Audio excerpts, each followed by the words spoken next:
जो आप न्यायाधीश हैं, मुख्य न्यायाधीश मध्य प्रदेश सरकार के, वहां क्या भी बस हमारी यही प्रार्थना है, धर्मो रक्षति रक्षिता। जो धर्म की रक्षा करता है, धर्म उसकी रक्षा कर लेता है। मनुष्य जीवन का परम लक्ष्य है भगवदानंद। ये सब छूट जाएगा, आपका पद छूट जाएगा, आपका शरीर छूट जाएगा, आपका वैभव छूट जाएगा, आपका संबंध छूट जाएगा, सब ये छूट जाएगा। और वो कुछ समय के लिए है, ये सब कुछ समय के लिए है। लेकिन हमारा निरंतर आनंद बढ़ता रहे और हम पतित ना हो, क्योंकि ये 70 वर्ष 80 वर्ष, उसमें भी 40 50 तो चले गए। अब कितने मिनट रह गए, कितने सेकंड रह गए, हमें पता नहीं। और वो सेकंड ऐसा होता है जो सब विध्वंस कर देता है, सब छूट जाता है। इसके बाद आप जाएंगे, आपका नाश नहीं होता, आप अविनाशी हैं। ये शरीर और इस शरीर का नाटक जितना है वो यहीं रह जाता है। ये मायाकृत नाटक है। पति पत्नी पुत्र परिवार पद प्रतिष्ठा, ये मायाकृत है, ये सच्चिदानंद नहीं है, ये त्रिकाल सत्य नहीं है, ये अनित्य है, ये नित्य नहीं है। इस अनित्य से हमें नित्य की प्राप्ति कर लेनी है।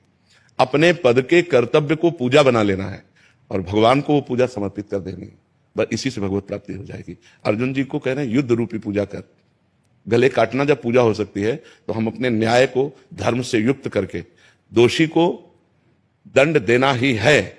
ना किसी का भय और ना किसी का प्रलोभन हमको विचलित नहीं कर सकता है। और निर्दोष को बचाना ही है, पक्का बचाना है। कोई भय या कोई प्रलोभन मुझे हमारे न्याय से विचलित नहीं कर सकता। ये निष्ठा आपके अंदर बनी रहे और भगवान का नाम स्मरण, तो ये अनित्य क्रिया से नित्य सच्चिदानंद की प्रसन्नता प्राप्त हो गई। यही जीवन का परम लक्ष्य है। अपने अपने कर्तव्य कर्म के द्वारा यदि हम धर्म पूर्वक पूजा करें तो हमारा पूरा देश सुखी हो जाए। आज जहां हम अपने कर्तव्य से चित होकर भय या प्रलोभन के वशीभूत हो जाते हैं, वहीं हमारी हानि हो जाती है, वहीं हमें अशांति प्राप्त होती है, वहीं हमारे द्वारा ऐसे कृत्य हो जाते हैं जिससे हमारे समाज को पीड़ा पहुंचती है। ये समाज से भगवत स्वरूप है। हमें अपने अपने अधिकार के अनुसार सेवा करने के लिए भगवान ने ये पद दिए हैं। तो बहुत निर्भय होकर और निर्लोभी बन करके अपने पद का पालन करो, यही भगवान की पूजा हो जाएगी। इसी से भगवान प्रसन्न हो जाएंगे और भगवान प्रसन्न हो गए तो सर्वमंगल। क्योंकि हम मनुष्य ही बनेंगे ऐसी गारंटी नहीं है। 83,99,900 से 99 योनियां और हैं। अगर हमसे चूक हो गई तो यहां का जिसके लिए हम चूक कर रहे हैं वो तो सब यहीं रह जाना है। ये ऐसा देश है, बहुत भयावह देश है। मृत्यु लोक बहुत भयावह देश है। अब हम जितने जिन जिन से प्यार कर रहे हैं सब छूट जाएंगे। जो जो हमने मेहनत करके कमाया वो सब छूट जाएगा। जितना शरीर को प्यार किया, राग किया, वो भी छूट जाएगा। यहां है क्या?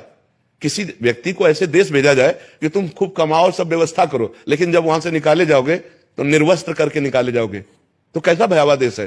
ये शरीर रूपी वस्त्र भी छीन लिया जाता है, यहीं आग लगा दी जाती है। कुछ नहीं, केवल कर्म हमारे साथ जाता है। इसलिए हम एक ऐसा कर्म करें, महान कर्म करें, जिससे हमें अगर जन्म मिले तो फिर मनुष्य देह मिले, और ऐसे हम कर्म करें जिससे भगवान प्राप्त हो जाए, हमारा आवागमन मिट जाए, ये जब संसार का दुख मिट जाए। ये अगर संसार में आवे तो हम महान बन करके आवे, कर्म बंधन से युक्त नहीं, ईश्वर के द्वारा प्रेरित उनके पार्षद बनकर आवे और जगत मंगल करे। ये होना चाहिए और इसी से हो जाएगा। कोई नई पूजा नहीं करनी। भगवान अगरबत्ती धूप बत्ती नहीं चाहते, भगवान तुम्हारी भावना चाहते हैं, वह दृढ़ निश्चय। अगर जैसे किसी निर्दोष को दंड विधान और उसका हृदय पीड़ित हो रहा है, अब वो जो कर्म बन रहा है, अब उससे बचना बड़ा भारी हो जाएगा।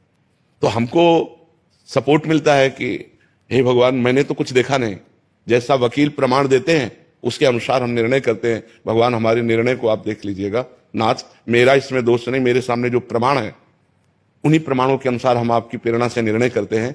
आप इसके जिम्मेदार हैं, हम जिम्मेदार नहीं। नाथ, अगर कहीं त्रुटि हो तो आप प्रेरणा करो और संभालो, तो हमारा जीवन निष्पाप होता चला जाएगा और हम महान भगवान को प्राप्त हो जाएंगे। सही मार्ग में चलने पर नारायण स्वामी नाम के एक महान जज हुए हैं, महान जज थे और वो नारायण स्वामी हुए। उनके रोम रोम से भगवान का नाम कीर्तन चलता था। तो ऐसा नहीं है कि हमको भगवान की प्राप्ति के लिए कोई और वेश या कोई और क्रिया करनी पड़ेगी। इसी क्रिया से हो जाएगी। बस धर्म पूर्वक कीजिए और खूब नाम जप कीजिए। अभी पदवी से पहले ये आपका आशीर्वाद, अभी पदवी अपने बैठे नहीं है तो उससे पहले आपका आशीर्वाद देने के लिए आए कि आप आशीर्वाद लेके अब उस पदवी पे बिल्कुल बिल्कुल बैठे नहीं है। बिल्कुल ठीक है। और मुझे राम नाम की अखंड भक्ति का आशीर्वाद, आप अपने लोग से मेरे को आशीर्वाद ये दीजिए मुझे राम नाम। खूब राम राम जपिए, खूब राम राम जपिए।